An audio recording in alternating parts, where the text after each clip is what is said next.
नमस्कार, 2SM studio में आपका स्वागत है। और आज हम आपको मिलवाने जा रहे हैं कहानियों की दुनिया के एक ऐसे किरदार से जो कहानियों के जरिए जीवन में कितना बड़ा परिवर्तन आ सकता है, या इन कहानियों के जरिए बड़े बड़े महापुरुषों ने बड़े बड़े कीर्तिमान स्थापित किए। आखिर ये पूरा मनोविज्ञान क्या है और कैसे ये मनोविज्ञान कार्य करता है, और सामाजिकता में एक अच्छे श्रेष्ठ नागरिक के निर्माण में इसकी भूमिका क्या है, ये समझने के लिए और इसको समझाने के लिए जो शख्सियत हमारे पास सामने है वो है रामजी भाई। आप न केवल जीवन का आपके पास बहुत वृहद अनुभव है, बल्कि सामाजिक क्षेत्र में आप हर विषय पर बहुत गूढ़ अध्ययन करने के साथ समाज को प्रेरित कर रहे हैं काम के लिए, और उसमें अपने अनुभव को उसमें जोड़ते हैं। और साथ में राष्ट्रीय स्वयंसेवक संघ जो संगठन है, दुनिया का सबसे बड़ा संगठन, उस संगठन में आप कार्य कर रहे हैं उत्तर प्रदेश के अंतर्गत, और आपका जो पूरा अनुभव है वो हर विषय के बहुत गूढ़ अनुभव है। आपका बहुत बहुत स्वागत। और ये जो विषय है कहानियों की दुनिया, ये बहुत महत्वपूर्ण विषय है। आपको क्या लगता है कि एक कहानी किसी एक व्यक्ति के व्यक्तित्व के निर्माण में कितनी बड़ी भूमिका अदा करती है? भाई, पहले मनुष्य को जो एक प्रेरणा का केंद्र होता है उसको दो तीन चीजों से मिलती है। या तो कहीं दृश्य रूप में वो देखता है कि ऐसा हो रहा है और हमको अपने जीवन में उतारना चाहिए, या वो कहीं सुनता है। ये दृश्य के रूप में देखने का प्रसंग कहीं क्रिएट हो या वो कहीं जाए तो उसे दिखाई पड़ता है। सुनने के लिए तो उसे घर में बड़े लोग, अपने मित्र हैं या स्कूल कॉलेज में कहीं हैं, वो कहीं सुनने को ज्यादा मिल जाता है, देखने के लिए कम मिलता है। दो चीजों से आदमी सीखता है ज्यादा। और कई बार छोटी छोटी समस्याएं हम कहानी के माध्यम से उसको सुना करके उसको एक प्रेरणा देते हैं, और उसे मार्ग मिलता है, और वो अपने जीवन को सुधार लेता है। जैसे एक कहानी सुनाता हूं मैं। एक परिवार है, उसका एक छोटा बच्चा है, 8 महीने का रहा हो या 1 साल का रहा हो। वो एक पिकनिक पे निकलता है, अपनी कार में बैठ के जा रहा था। जाके एक 5 स्टार होटल के सामने वो रुकता है, क्योंकि उसके बच्चे को भूख लग गई और बच्चा रोने लगा। अब उसे दूध चाहिए, किसी कारण बस गाड़ी में दूध लेके वो नहीं जा पाए, चाहे वो छूट गया या याद नहीं रहा या समाप्त हो गया।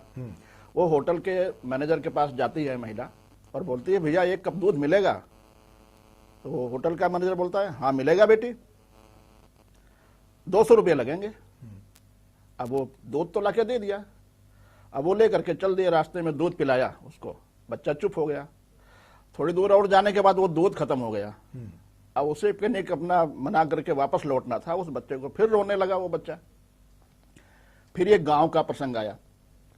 गांव के सामने रोड पर वो कच्चे रास्ते से गुजर रही थी, तो वहां एक झोपड़ी में चाय की दुकान थी, जहां एक बूढ़ा आदमी 70 साल का चाय बना के बेच रहा था। उसको लगा कि यहां भी दूध मिल सकता है। अब वो दूध मांगने के लिए वो बूढ़े बाबा के पास कार से उतरी कि बाबा दूध मिल जाएगा, हमारा बच्चा रो रहा है। तो हाँ मिल जाएगा बेटी, दूध दे दिया। उसने कहा कितना पैसे? अरे कहीं इस बच्चे को दूध पिलाने के लिए पैसा हम क्या लें, तुमको लेना हो तो और भी लेते जाओ रास्ते के लिए। पैसा तो नहीं लिया। अब वो महिला अपने परिवार के साथ कार में आके बैठ गई। महिला बहुत देर तक ये सोचती रही, वो 5 स्टार होटल का मालिक बड़ा है कि ये बुढ़ा बड़ा है, मेरे समझ में ये नहीं आ रहा है। उसने 200 रुपया लिया और इसने कुछ नहीं लिया। अब ये उस महिला के दिमाग में वो बात चल रही थी। इसलिए हमने जो कहानी या कहानियों का जो माध्यम है वो बड़ी बड़ी बातों को छोटे प्रसंगों से समझाना, तो ये उसके कोई प्रेरणा, कोई समझदारी मिलता है उसको। और ये एक बहुत महत्वपूर्ण है, इसमें पूरा मनोविज्ञान है कि एक व्यक्ति के समक्ष एक संपूर्ण चित्र, यानी एक चित्रित कहानी का वर्णन जब आता है तो वो चरित्र अनुभव किए जा सकते हैं, क्योंकि हम आप जीवन में वो देखते हैं। तो संभवतः ये एक मनोविज्ञान पर असर करता होगा तरीका कि एक व्यक्ति अपने आप को किसी व्यक्ति से जोड़ता है और उसके घटनाक्रम से अपने आप को संबद्ध करता है। इसलिए संभवतः कहा गया है कि अगर हम दुख होता है, मन में दुख का भाव आता है, तो हमें ये देखना चाहिए कि दूसरे जो आपके आस पड़ोस में लोग रह रहे हैं उनके जीवन में क्या दुख है। अगर उनका दुख बड़ा होगा तो अपना दुख छोटा लगने लगता है। ये किसी बच्चे के लिए, जैसे हम बचपन में पढ़ते रहे हैं विद्यालयों में, हमें नैतिक शिक्षा के तौर पर ऐसे महापुरुषों की जीवनियां पढ़ने को मिलती थी, अब घटी हैं। क्या ये आपको लगता है कि बड़ा विषय है जिसकी वजह से जो एक नैतिकता का भाव, एक श्रेष्ठ नागरिक होने के निर्माण की जो प्रक्रिया है उसमें अंतर आया है इस वजह से? नहीं आता है उससे अंतर। अब आजकल जो सारे आधुनिक तंत्र हो गया है, इसमें कहानियां सुना करके उनको कहीं बदल करना ये धीरे धीरे कम होता जा रहा है। फिर भी कहानी लिखने वाले लिखते हैं, अभी उसकी प्रासंगिकता है, लोग पढ़ते भी हैं। और पढ़ते हैं ये इससे पता चलता है कि जो प्रकाशन किताबें छापती हैं कहानी की, वो बिक्री हो रही है, इसका मतलब कोई ना कोई खरीद रहा है, कहीं ना कहीं उसका उपयोग हो रहा है। कहानी की 2-3 किताबें हुए 3 बार प्रकाशन छाप चुका, इसका मतलब उसकी बिक्री हो रही है। कौन ले जा रहा है? कोई ना कोई तो ले जा रहा है, उसको पढ़ रहा है। और कई बार स्टॉलों पर जब कुछ दिखता है तो चलने फिरने वाले खरीद लेते हैं, चलो बच्चों को दे देंगे, पढ़ेंगे। अब वो कहानी ऐसी भी हो कि कहानी भी हो और उसका फोटोग्राफ भी हो, तो थोड़ा छोटे बच्चों को समझ में आने में सुविधा रहती है, चित्रवत हो कि ये है उसमें। अब जो पिकनिक के लिए परिवार जा रहा था, उसमें 3 स्टार होटल का भी चित्र दिखता है, तो लगता है कि हाँ ये होटल का मालिक है, बड़ा है। चाय के वो डिब्बा वाला, गुमटी वाला भी दिखता है, उसकी झोपड़ी भी दिखता है। अब वो सुनने वाला और सुनाने वाला, बताने वाला, वो खोजता है कि कौन सा बड़ा है, कौन छोटा है। तो लगता है कि ये जो गरीब आदमी सामान्य झोपड़ी में बैठा है, इसका मन बहुत बड़ा है, दूध का पैसा नहीं लेना है, उसका मन बहुत छोटा है। तो बड़े सोच की छोटी कहानी, ये सोच तो बहुत बड़ा है। अगर सुनेगा तो कोई सोचेगा भाई बड़ा तो वो बूढ़ा आदमी है, कहानी सुनने पर। वो 5 स्टार वाला तो कितना भी पैसा हो, लेकिन उसको मानवता का, दूसरे के प्रति प्रेम स्नेह का, वो बुढ़े के समझ में ज्यादा आया, होटल वाले के समझ में नहीं आया। और ये सीधे उस बच्चों को प्रेरित कर सकती है, प्रेरित जिनको सुनाई जाए, या उस व्यक्ति को। कल अगर ऐसा प्रसंग आया तो हमारा रोल क्या होगा, तो हम चुन सकते हैं, ये सोचने के लिए मजबूर होगा वो बच्चा। एक स्कूल में देखा मैंने, दिल्ली के छोटे से स्कूल में बच्चा लौट के आया कि आज हमारे इंग्लिश में एक स्टोरी बताई गई कि जो बूढ़ों की सेवा करता है उससे भगवान प्रसन्न होते हैं। ये इंग्लिश की स्टोरी छोटे से 4 लाइन की स्कूल में सुनाया गया। अब आकर वो अपने माँ से पूछता है कि माँ ऐसा होता है क्या कि जो बुजुर्ग हैं उनकी सेवा करने से भगवान प्रसन्न होते हैं? हाँ होते हैं। अब ये बात उसको पिंच कर गई, हमें बुजुर्गों की सेवा करनी चाहिए। शायद स्कूल में नहीं सुनाया जाता, तो ये प्रसंग उसके ध्यान में नहीं आता। अभी फिर उसको कहीं क्रिएट करता, टीवी पर देखना है या कहाँ देखना है, वो लंबा एक प्रोसीजर हो गया। लेकिन स्कूल में टीचर जब सुनाता है, घर में जब कोई बूढ़ा माता पिता सुनाता है, तो वो टीवी से ज्यादा प्रभावित होता है, उससे ज्यादा प्रभाव डालता है वो। और एक विश्वसनीयता की बात भी है कि जिस व्यक्ति या परिवार के जिस सदस्य से एक भाव जुड़ा हुआ है, जब वो बताता है तो उसका प्रभाव का स्तर अलग होगा। एक और महत्वपूर्ण बात है कि कहानी का प्रेरणा का एक केंद्र तो है ही, उसके अलावा भाषा का, संवाद का और सम्मान किस स्तर का किसके प्रति रखना है, ये भी एक हमारे आचरण में भी बदलाव लाता है। वो। आपके जीवन में सबसे बड़ी कहानी कौन सी जिसने आपको बड़ी प्रेरणा दी, या कौन कौन सी कहानियां? क्योंकि आपके जीवन में बहुत सी कहानियां होंगी। नहीं, बहुत सारी कहानी है, और हमको जो किसी से देखता है, एक कहानी तो किसी न किसी घटनाओं से गढ़ने वाला कहानी गढ़ता है। रियल में कहानी है वो क्या है पता नहीं, जब तक लिखा नहीं गया तब तक वो कहानी नहीं है। आदमी जा रहा है गाड़ी में, एक संघ के बहुत बड़े अधिकारी थे पहले, सरकारवा थे, शेषाद्री जी, उनके साथ एक व्यक्ति जो उनके सहयोगी थे कार में प्रवास कर रहे थे। बड़े बड़े चौराहों के पास जहां वो लाल बत्ती दिख जाती है वहां गाड़ी रुकी। उस गाड़ियों के पास एक भिखारी आता है, कुछ न मांगता है, शीशा खुट करता है। अब उनके गाड़ी में सेब रखा था, आगे ड्राइवर था, पीछे वो सरकारवा भी बैठे थे और बाजू में उनके सहयोगी बैठे थे। जो सहयोगी बैठे थे उनको ये लगा कि ये सेब में जो थोड़ा सेब खराब हो गया है उसको निकाल के हम उसको दे दें, क्योंकि ये लंबा समय तक नहीं चलेगा। वो देने लगे। अब वो जो बड़े अधिकारी थे उन्होंने हाथ पकड़ लिया, देना है तो अच्छा वाला दो, देना है तो अच्छा वाला दो। उन्होंने अच्छा वाला दिया, खराब वाला क्यों देना? भले वो सामने वाला भिखारी है तो हम खराब वाला क्यों दे, उसको अच्छा मिलना चाहिए। अब किस समय कौन सी बात किसको सिखाना, ये सिखाने वाले पर निर्भर करता है। और ये छोटे छोटे उपक्रम जो है वो माध्यम बन जाते हैं। अब हमने बच्चे को या किसी छोटे बच्चे को सिखाना है तो घर में कैसी घटनाएं होती हैं, स्कूल में कैसा घटता है, उसको कौन सी स्टोरी सुना करके उसके माइंड को किस तरफ ले जाना है, ये सुनाने वाले को समझ में आना चाहिए। सुनने वाले को प्रभावित तो करता है, लेकिन क्या सुनाना, इसके माध्यम से व्यक्तित्व का निर्माण किया जा सकता है। उसका निर्माण कर सकते हैं। वैसे कोई बात बताने से समझ में नहीं आता है। बुजुर्गों की सेवा करना है तो समझ नहीं आएगा, लेकिन भगवान इससे खुश होते हैं। अब फिर आगे उसका प्रश्न भगवान क्या होता है, वो जिज्ञासा वो अलग विषय हो गया। जिज्ञासा का स्तर बढ़ता चला जाएगा। भगवान क्या करता है वो दूसरा प्रसंग हो गया। लेकिन अभी भगवान खुश होता है तो उसको समझ में आता है। हमने ये देखा है कि विद्यालयों में जैसे शिक्षक जो बताते हैं तो बच्चे उसको प्रयोग में लाते हैं। इसीलिए जब संस्कार की प्रक्रिया है तो एक संस्कार हो गया, हमारे यहाँ 16 संस्कार का क्रम है वो हो गया, और एक हो गया नियमित दिनचर्या में चीजों को डाल करके संस्कारित करना।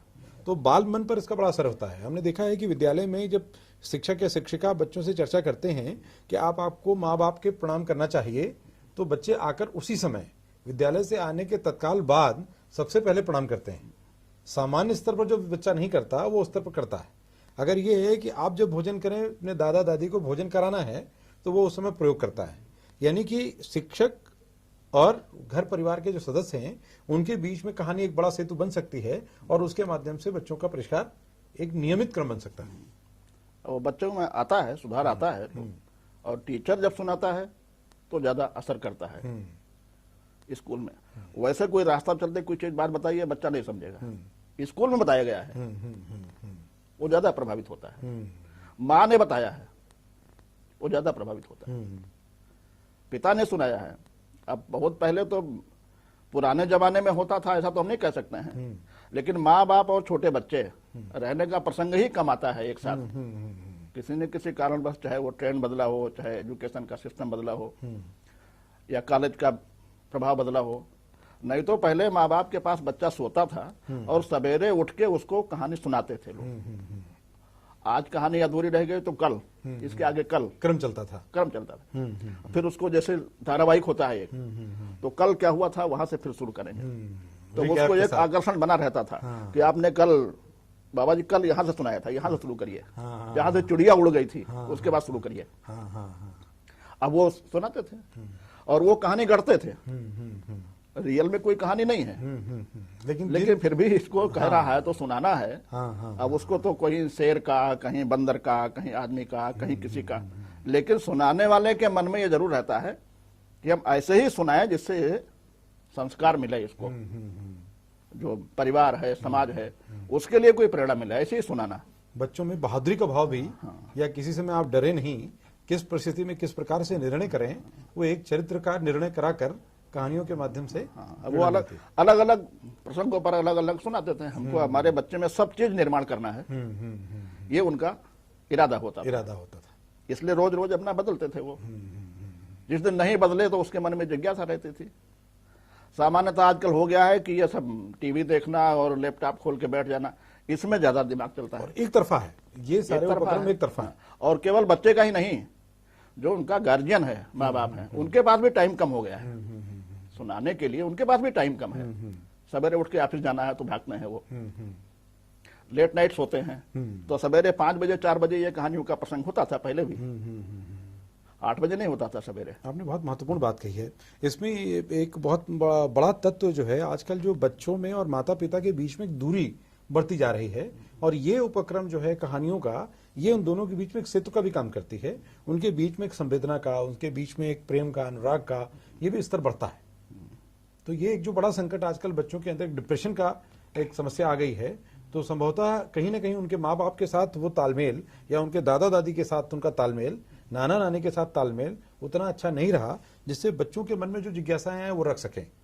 शायद यही कारण होगा। अब ये समयाभाव भी है लोगों का, अपने काम धाम, पैसा कमाना, बिजनेस, व्यापार, नौकरी, इस कारण आदमी भागम भाग में है। और कई बार अगर बच्चा समझदार हो गया तो वो अपने माँ बाप से समय निकलवा लेता है अपने लिए। ऐसा प्रश्न करता है कि वो निरुत्तर हो जाते हैं, तो उनको फिर तैयारी करनी पड़ती है। कुछ पूछता है वो। लेकिन अब माँ बाप से अधिक समझदार वो बच्चा हो जाए, ये स्कूल सिखाता है उनको या कहीं और सुन लिया। बच्चे की जिज्ञासा कई बार माँ बाप से अधिक समझदार बच्चे को बना देता है।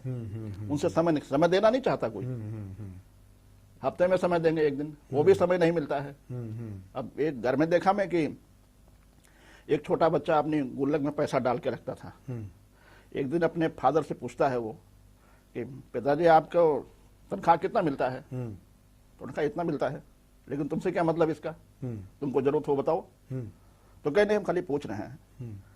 अब वो हिसाब लगाया कि 30 दिन में इतना मिलता है तो एक दिन में इतना मिलता होगा। तो अपने गुल्लक में जब उतना पैसा इकट्ठा कर लिया तब वो अपने पिता से कहता है कि पिता आज का तनख्वाह हमारे तरफ से आप ले लीजिए, लेकिन फुल टाइम हमारे साथ रहिए आप। ये संवेदना कैसे? अब ये कहां से उसको प्रेरणा मिली, कैसे उसने किया, दिमाग कहां से आया? स्कूल में किसी ने बताया कि ये माँ बाप तो नहीं बताए होंगे पक्का उस गुल्लक के पैसे को वहां वो। अब माँ बाप को ये लग गया कि भाई कुल मिला के हमको समय देना चाहिए, ये बहुत आवश्यक है। ये हमारी तनख्वाह देने को तैयार है। अब ये लगता है कि माँ बाप से अधिक समझदार हो गया वो। बिल्कुल। आप जितने भी माँ बाप इस परिचर्चा को सुन रहे होंगे, निश्चित रूप से वो इस पर विचार कर रहे होंगे और जीवन का बड़ा अंग है, क्योंकि हमारी संवेदनाओं का जो आवश्यकता है हमारे जीवन में वो अधिक है। एक दूसरे के संपर्क में रह करके एक दूसरे से संवाद करना और एक दूसरे से अपने विचारों का आदान प्रदान, ये बहुत से समस्याओं के समाधान के दिशा में मददगार होता है। और इसमें अगर आपने कहानी जैसे तत्व को शामिल किया तो इससे आपके जीवन में एक रस भी आएगा, आपके रिश्तों में एक मधुरता आएगी और आपसी सामंजस्य और बेहतर होगा। और इस दिशा में हम आपको कहानियां सुनाते रहेंगे राम जी भाई के मुखारबिंद से। और आपने बहुत से कहानियों का संकलन भी किया है और आप में से जिनकी ज्यादा रुचि होगी, जल्द ही आपकी पुस्तक इन कहानियों के स्वरूप को एक साथ लेकर आप सबके लिए हाजिर होगी, जिसमें जीवन के तमाम अनुभव और जीवन के तमाम अनेक अवसर जो आते हैं, जिनमें हम सुख और दुख दोनों को देखते हैं, उनसे निकली हुई कहानियां हमें प्रेरणा भी देंगी, हमें पोषित भी करेंगी और हमें संबंधों के तमाम अवयवों को समझने में मददगार भी होंगी। और जीवन जो मुश्किल कहा जाता है वो थोड़ा सरल लगने लगेगा, थोड़ा रुचिकर लगने लगेगा और संभवतः है उससे हम सबके जीवन में एक बड़ा परिवर्तन देखने को मिले और हमें उसका लाभ हो। राम जी भाई, अब आगे आप कौन सी कहानियां सुनाने वाले हैं और ऐसी कहानियां कैसे सुनना चाहिए और सुनने के बाद क्या करना चाहिए पेरेंट्स को अपने बच्चों के साथ, ये भी आपसे चाहेंगे कि आप बताएं उन्हें। नहीं, सुनने के बाद तो उनको अपने पेरेंट्स को सुनाना चाहिए, कहानी पढ़ करके सुनाना चाहिए। और कई बार कहानी तो एक किताब में 150, 100, 200, 500 लिखी होंगी, कई बार आसपास की छोटी छोटी घटनाएं एक छोटी कहानी का रूप ले लेती हैं। उससे घर के गार्जियन से उसको कहानी बना सकते हैं उसको सुनाने के लिए, तो वो कर सकते हैं लोग। जीवन के जो महत्वपूर्ण चरित्र हैं, प्रकृति के चरित्र, जीव जंतु हैं, पक्षी हैं, उनको भी जोड़ सकते हैं और कहानियों की रचना में अपने बच्चों को साझेदार बनाएं तो शायद ये और ज्यादा बेहतर होगा। चलिए शुरू करते हैं कहानियों के संसार की इस प्रक्रिया को आज से, अभी से। और आगे कहानियों का क्रम राम जी भाई के साथ जारी रहेगा और हम आपको लाते रहेंगे कहानियों की दुनिया से चुनी हुई कहानियां आप तक पहुंचाते रहेंगे और आपके बच्चों के लिए एक थाती हम जुटाते रहेंगे। आज के लिए इतना ही और हम फिर मिलेंगे। आप हमारा चैनल सब्सक्राइब करना मत भूलिएगा और साथ ही जो घंटी है वो जरूर दबाएं। ये घंटी आपके दरवाजे पर अलग अलग कहानियों की दस्तक देने में मददगार होगी। आपसे कोई भी कहानी छूटेगी नहीं और हम बार बार आमंत्रण करेंगे राम जी भाई का। आज के लिए आपको बहुत बहुत धन्यवाद हमारे स्टूडियो में आने के लिए और आप सबका भी इस कहानी को देखने, सुनने और दिल में इस बात का इरादा बनाने के लिए कि आप अपने बच्चों तक इसे पहुंचाएंगे। नमस्कार।